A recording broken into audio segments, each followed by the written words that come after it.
Buenas tardes, ¿cómo están? Bien, qué bueno, me encanta verles este día. Cada domingo que tenemos la oportunidad es una alegría podernos ver, ¿verdad? En este lugar. Yo no sé si ustedes lograron ver, pero tenemos una serie muy interesante. Es una serie que está respondiendo a algunas preguntas a veces curiosas, pero también a algunas preguntas como incómodas que tienen las personas. Si tú no has estado aquí o no has podido escuchar las de los domingos anteriores, yo te invito a que lo hagas. Hace 2 domingos estuvimos respondiendo esta pregunta que es: ¿a dónde vamos después de morir? ¿Qué pasa con nosotros después que partimos de esta tierra? ¿Verdad? No te voy a decir porque espero que tú ya lo sabes, y si no, te invito a que busques ese sermón, esa predicación en YouTube, en la página de Chase Oaks en español. Después por ahí tuvimos otra pregunta que también comúnmente se hace la gente, y es: ¿cómo puedo creer en un Dios que no responde? ¿Verdad? Es una pregunta muy fuerte y muy interesante. El Día de las Madres estuvimos compartiendo y contestando esta pregunta. La semana pasada estuvimos hablando ¿qué hace diferente el cristianismo de las demás religiones? ¿Cómo puedo saber que es verdad lo que yo creo? Así es que esto fue la semana pasada. Y antes de decirte la pregunta que estaremos contestando el día de hoy o meditando en ella, quiero darte un adelanto de la que vamos a ver la siguiente semana para que no te la pierdas. Y la siguiente es una pregunta, yo pienso que muy común. Y esta pregunta es: si Dios es real y es bueno, ¿por qué hay tanto dolor y sufrimiento en el mundo? ¿Te lo has preguntado? Sí, tal vez la mayoría no lo hemos preguntado. Si es que ese es el otro domingo, no te lo pierdas. Y el día de hoy vamos a contestar a una pregunta que es una pregunta, creo yo, que tal vez tú la has escuchado o tal vez hasta te la has hecho. Así es que yo te pido que no, te agarres de la silla, porque esta pregunta nos va a pisar el callo a muchos, ¿verdad? Si es que estamos listos, la pregunta que está en las redes sociales y que la gente se hace es: ¿por qué los cristianos son tan hipócritas? Uy. Es una pregunta, y es una pregunta real, y tal vez es una pregunta que varios aquí la tienen, porque tal vez te ha tocado vivir experiencias en las que el cristiano es uno de tus padres, o el cristiano es un vecino que tú tienes o que tú tuviste, y que para ti fue difícil creer lo que él creía o relacionarte con él, o tal vez fue tu jefe, que es alguien que decía: soy cristiano, pero es un jefe injusto, ¿verdad? Es decir, tal vez has tenido relación con alguien cercano a ti que tal vez tú has dicho: yo no sé si esto es ser cristiano, no sé si está bien. O tal vez tú dices: bueno, la verdad yo me sigo haciendo esta pregunta. Hace poquito teníamos una reunión en una mesa y alguien dijo: bueno, la verdad es que lo que yo creo de los cristianos es que todos son hipócritas, perdón por lo que digo, pero es la verdad. Ahí todo, ¿verdad? Pero sabes, tal vez tú mismo te has hecho esta pregunta más de lo que crees o lo has pensado. ¿Por qué los cristianos son tan hipócritas? Y el día de hoy no nos vamos a enfocar en el problema, pero sí nos vamos a enfocar en la solución y cuál es mi parte en esto. Así es que ya les dije yo que nos agarráramos ahí de la silla, ¿verdad? Porque esta es una pregunta, creo yo, muy importante. Y sabes, antes de empezar con esto y de ir a lo que dice la palabra, yo tengo que reconocer, más de lo que me gustaría, que soy culpable, que yo estoy en ese barco. Tengo que reconocer que yo me he adelantado a juzgar a las personas sin conocer su historia. Yo reconozco que me he adelantado y dicho cosas que han lastimado, que yo he llegado a conclusiones en mi mente y que con mis palabras he herido a otros. Tengo que reconocer que más de lo que creo, a veces he pensado que La gente le pasan las cosas porque se lo merece, porque no quieren buscar a Dios. Es decir, yo estoy en ese barco. En ese barco donde es el barco de los culpables y, ¿por qué no?, el barco de los hipócritas. Y en ese barco hay algunos que me ayudan a veces a remar y me inspiran, y hay otros que me sacan canas verdes. Y todos estamos en ese mismo barco. Y sabes, yo quise escribir esto, y los cristianos en realidad sí son hipócritas, porque los cristianos son pecadores imperfectos que se aferran a un Salvador perfecto. Porque ninguno de nosotros somos justos, ninguno de nosotros somos buenos. La Biblia dice que no hay un solo justo, no hay uno. Es decir, cada uno de nosotros tenemos que reconocerlo, ¿verdad? Nosotros entendemos que somos pecadores, y no es como que los pecadores son los de afuera o los pecadores son los que no vinieron, es que nosotros somos. Eso lo dice la palabra. Pero nos aferramos a un Salvador perfecto. Dice Romanos 5:1, por lo tanto, ya que fuimos hechos justos a los ojos de Dios por medio de la fe. ¿Por medio de qué? De la fe. No porque lo éramos, no porque lo podamos ser por nosotros mismos. Por la fe Dios nos ha hecho justos. Tenemos paz con Dios gracias a lo que Jesucristo nuestro Señor hizo por nosotros. Gracias a lo que Él hizo por nosotros, podemos acercarnos a Dios. Porque nuestro pecado nos separa de Dios. Hay una brecha entre Dios y nosotros. El pecado nos hace enemigos de Dios. Y Dios ya lo sabía, y por eso envió a Cristo. Y a través de Cristo y de ese sacrificio que hizo de morir por ti y por mí, donde tú y yo merecíamos estar, gracias a ese sacrificio, hoy yo tengo paz con Dios. Y Dios ahora ya no me llama su enemigo, me llama su amigo. Pero tengo que recordar cada día que es por Cristo. No es por lo que yo haga, no es por mis obras, es por la gracia de Cristo en mí. Romanos 5:2 dice, debido a nuestra fe, Cristo nos hizo entrar en este lugar de privilegio inmerecido. Este privilegio que no merecemos, en el cual ahora permanecemos y esperamos con confianza y alegría participar de la gloria de Dios. Es decir, yo ni siquiera merezco llamarme cristiana, no lo merezco. Es más, yo no soy cristiana porque soy buena. Yo soy cristiana porque tengo un Dios bueno que me amó cuando estaba muerta en mis delitos y pecados, cuando no tenía esperanza. Y Él envió a su Hijo por mí para que hoy yo pueda acercarme a Él y decir, hoy soy cristiana y me puedo llamar cristiana no por mis méritos, por los méritos de Cristo, por lo que Él hizo en la cruz por mí. Yo no sé si tú en algún momento llegaste a ver esas calcomanías en los carros, en donde, o esos como los pescaditos, ¿verdad? Que de pronto algunos traemos o tuvimos en los carros, en donde ese pescadito es el ixoye o es el símbolo que utilizaban cristianos de hace tiempo. Y entonces era antes bien padre ver ahí por ahí un carro donde traía un pescadito y ¡ay! Ahí va un cristiano, ahí va un hermano nuestro, ahí va. Pero también sacaron de pronto calcomanías o stickers, en donde, yo no sé si les tocó a ustedes, donde decía, pita 3 veces o toca el claxon 3 veces si eres seguidor de Jesús. Yo no sé si les tocó, pero bueno, a mí me tocó. No me hagan sentir tan vieja, nadie las vio. Bueno, les han contado algunos, por lo menos, ok. Y esa era pues una calcomanía, ¿verdad? Y si tú estabas atrás de alguien que estaba esa calcomanía y tú te reconoces como seguidor de Cristo, pues, ¿verdad? Pero una vez, un amigo nos comentó, bueno, yo no lo vuelvo a hacer. Porque yo vi el letrero, vi la calcomanía en el carro de enfrente y le hice y me regresó 5 de regreso. O sea, le recordó a su mamá, ¿verdad?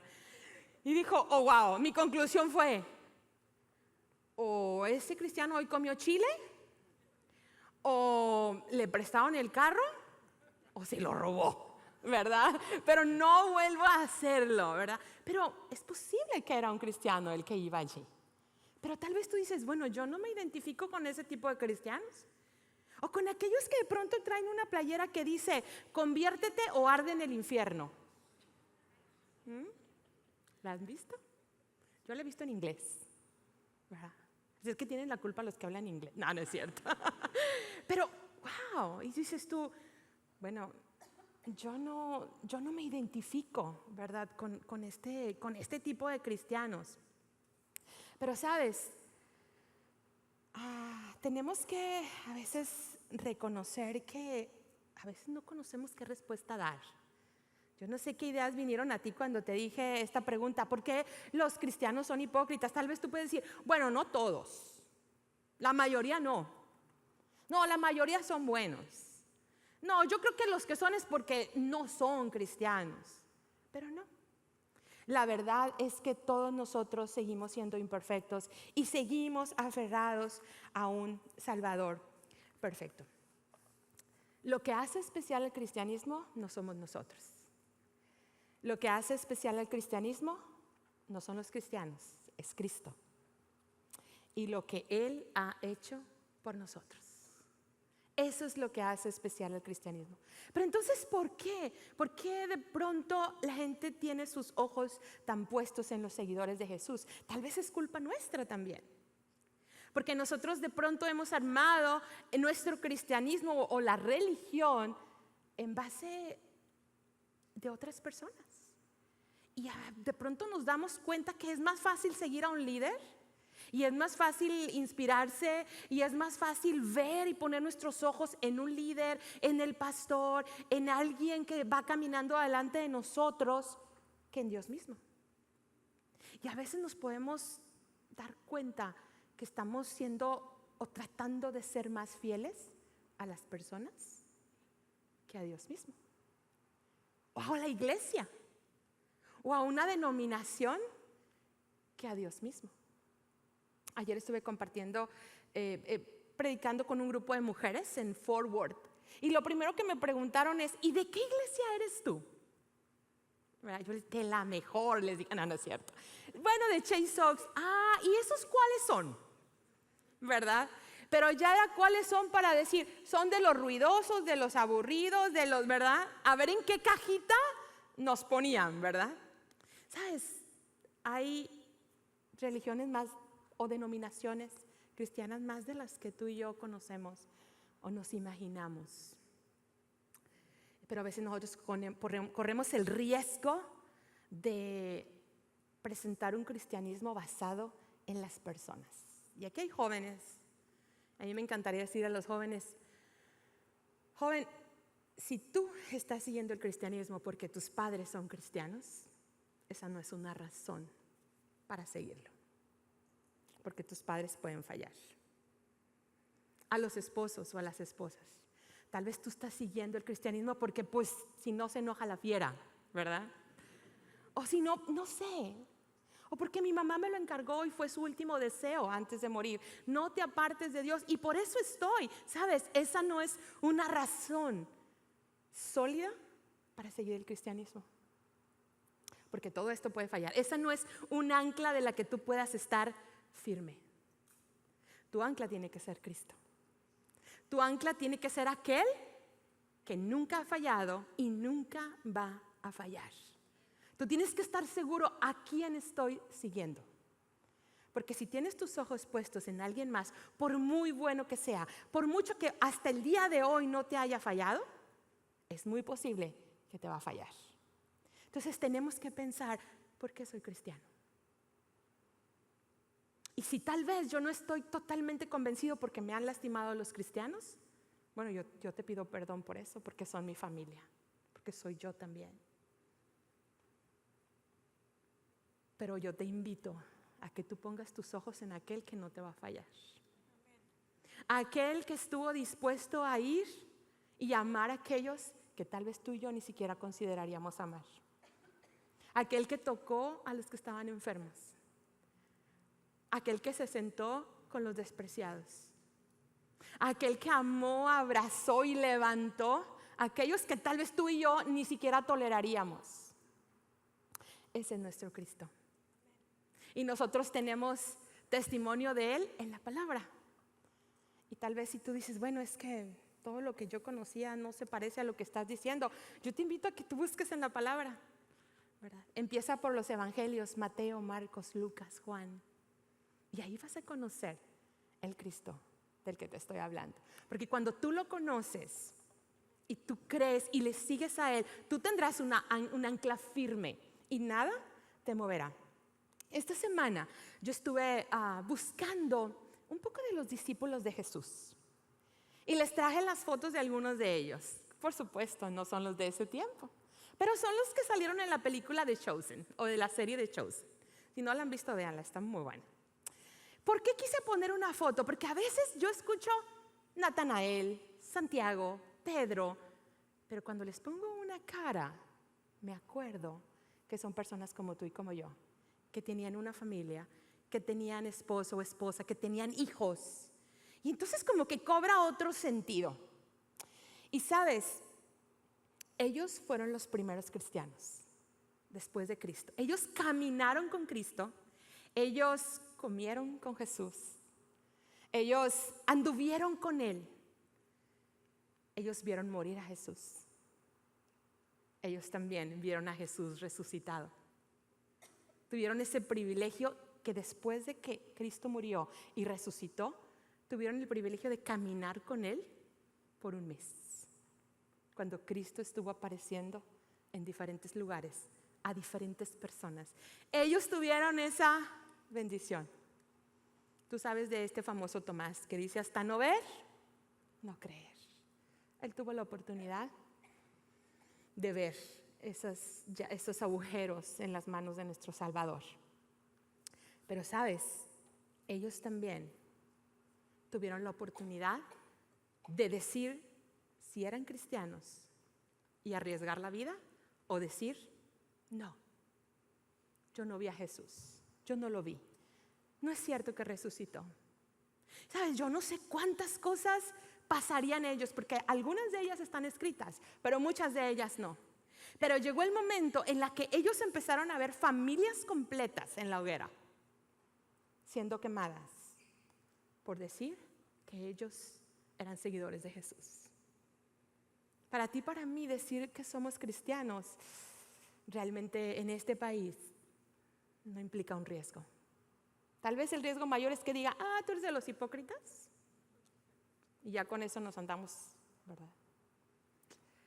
Pero los discípulos, miren, yo quiero mostrarles algunos de ellos. Cuando ellos les preguntaron si ellos creían en Cristo, si ellos lo habían visto resucitado, ellos sabían que en esa respuesta iba la vida. Tal vez les ofrecieron dinero. Tal vez les dijeron, ¿estás seguro de que vas a continuar diciendo que tu Cristo está vivo? Porque tú y tu familia puede terminar como esta que acabamos de quemar.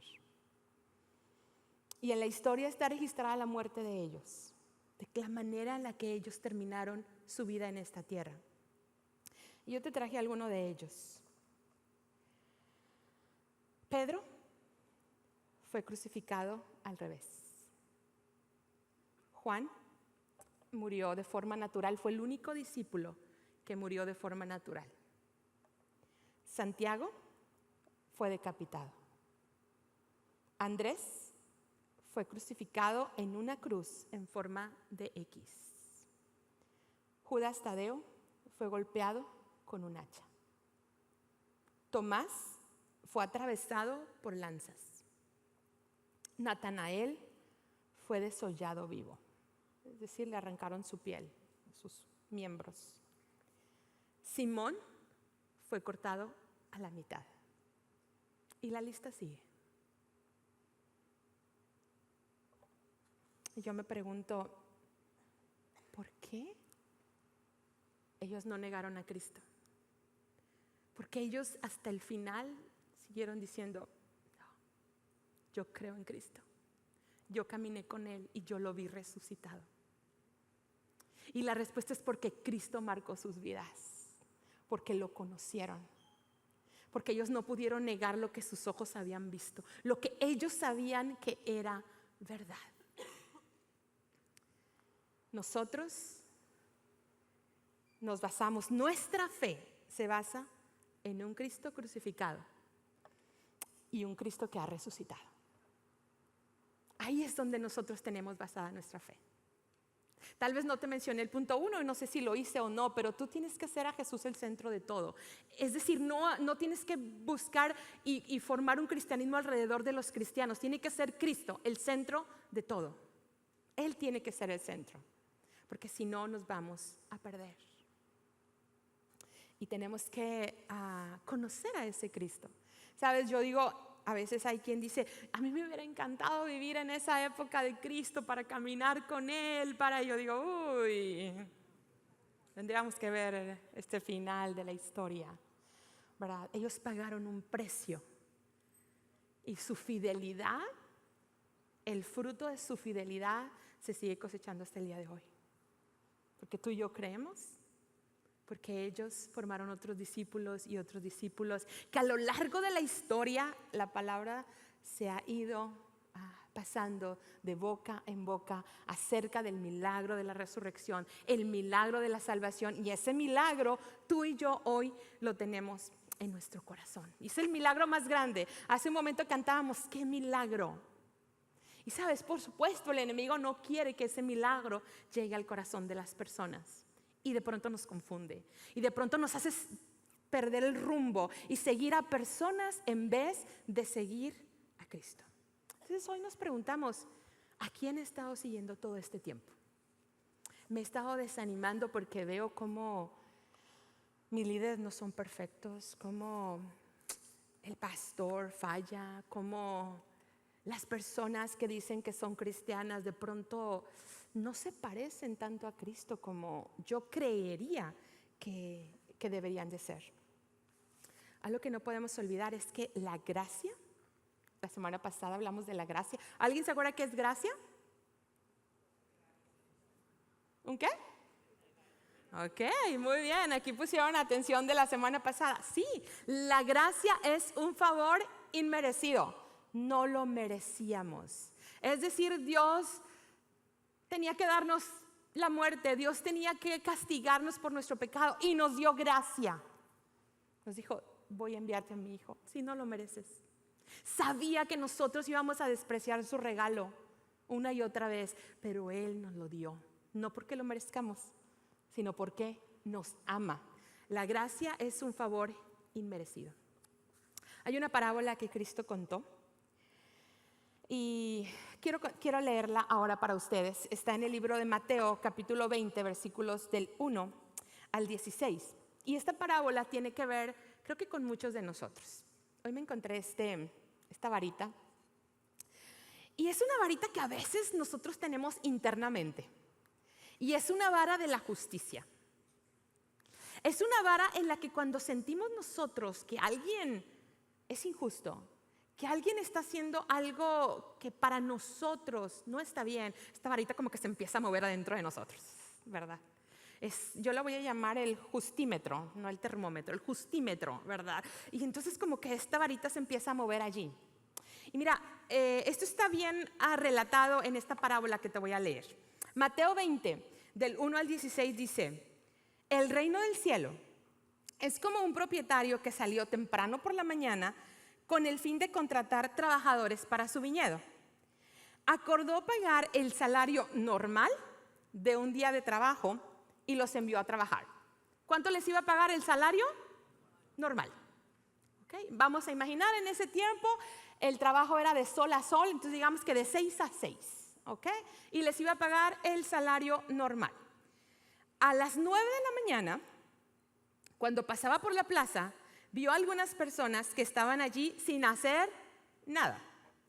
Entonces las contrató y les dijo que al final del día les pagaría lo que fuera justo. ¿A qué horas los contrató a ellos? A las 9. O sea, ya habían pasado 3 horas, los contrata y les paga lo que es justo. En otras versiones dice que era un denario lo que les pagó.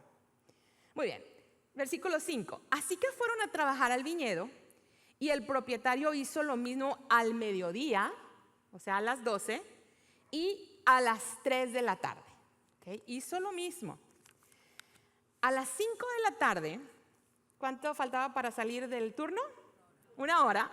Bueno, aquí tenemos buenos para las matemáticas. A las 5 de la tarde se encontraba nuevamente en la ciudad y vio a otros que estaban allí. Y les preguntó, ¿por qué ustedes no trabajaron hoy? Ellos contestaron, porque nadie nos contrató. El propietario les dijo, entonces vayan a la casa. No, vayan y únanse a los otros en mi viñedo. Y miren lo que pasó. Esa noche, cuando salieron, le dijo al capataz que llamara a los trabajadores y les pagara comenzando por los últimos que había contratado. ¿Los que trabajaron cuánto? 1 hora. Cuando recibieron su paga, los que habían sido contratados a las 5 de la tarde, cada uno recibió el salario por una jornada completa. ¿Qué tal? ¿Cómo crees que se pusieron? Felices. Y yo me imagino, porque esto no dice la Biblia, pero yo me imagino que los otros empezaron a hacer cuentas. Si por 1 hora les pago esto, imagínate a mí, que tengo aquí trabajando desde las 6 de la mañana. Bueno, dijeron, no, y aquí hice mi agosto, mi aguinaldo, yo no sé cómo le llaman en tu país, ¿verdad? Pero yo creo que se emocionaron. Versículo 10. Cuando los que habían sido contratados primero llegaron a recibir su paga, supusieron que recibirían más, pero a ellos también se les pagó el salario de un día. Que a lo mejor aquí nosotros decimos, Cuando recibieron la paga, protestaron contra el propietario. Aquellos trabajaron solo 1 hora, sin embargo, se les ha pagado lo mismo que a nosotros, que trabajamos todo el día bajo el intenso calor. Y no dice ahí, pero yo creo que dijeron, eso no es justo. O sea, nosotros desde las 6 tuvimos que traer nuestro lunch, tuvimos que estar en el sol, cuando realmente pega más el sol. Todo lo que hicimos, mira cómo estamos, apenas si podemos con nuestra espalda. Y tú les pagas lo mismo a ellos, que tienen 1 hora, 1 sola hora de haber empezado a trabajar. Eso no es justo. Es como que ahí el justómetro empezó como, no, señor. No, ¿cómo, patrón? Eso está mal. Usted es injusto. Eso no está bien. Versículo 13. Él respondió a uno de ellos, amigo, no he sido injusto. ¿Acaso tú no acordaste conmigo que trabajarías todo el día por el salario acostumbrado? ¿Acaso no lo habían acordado? Le dijo, toma tu dinero y vete. Quise pagarle a este último trabajador lo mismo que a ti. ¿Acaso es contra la ley que yo haga lo que quiero con mi dinero? ¿Te pones celoso porque soy bondadoso con otros? Y sabes, nosotros vivimos en una sociedad justa, en donde si de pronto alguien, si tú estás haciendo la fila, a lo mejor en la gasolinera, y alguien se te mete a la fila, empieza por ahí el justímetro.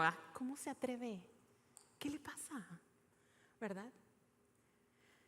Tal vez cuando de pronto tú sabes que hay alguien que ni merece, alguien que ni ha hecho nada suficiente y tú sientes que has hecho más y tú mereces algo mejor, y entonces tú te pones a ver cómo de pronto Dios ayuda o bendice a alguien, y entonces se pone ahí el justímetro, ¿verdad? Como que empieza a temblar adentro de nosotros este justímetro. ¿Saben?